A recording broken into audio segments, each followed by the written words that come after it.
అమ్మో! పెద్ద ప్లానే. 10 మంది ఎమ్మెల్యేలతో అసెంబ్లీకి వచ్చిన జగన్మోహన్ రెడ్డి, చంద్రబాబు నాయుడు, పవన్ కళ్యాణ్ భయపడి చచ్చారు. ఏం క్వశ్చన్లు వేస్తారో, ఏం జవాబు చెప్పుకోవాల్సి వస్తుందో అని. విచిత్రం ఏంటంటే 2 నిమిషాల్లో దుంకొని పోయారు అసెంబ్లీలో నుంచి. అసలు గవర్నర్ ప్రసంగం మొదలైందో లేదో, ఇదేంది అసెంబ్లీ సరిగా లేదని చెప్పేసి బొత్స సత్యనారాయణతో చెప్తూ జగన్మోహన్ రెడ్డి వెళ్ళిపోయాడండి. అందరూ బిత్తరపోయారండి.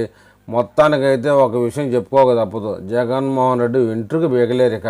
ఎందుకంటే అతను అసెంబ్లీకి వచ్చి హాజరు చేసుకుని వెళ్ళిపోయాడు కాబట్టి అతని మీద వేటు పడదు, పులివెందుల్లో మరి ఎలక్షన్ జరగదు. కాబట్టి ఏది ఏమైనా జగన్ ప్లాను ఐడియాలు అర్థం కావాలంటే మినిమం 5th క్లాస్ అన్నా చదివి ఉండాలండి.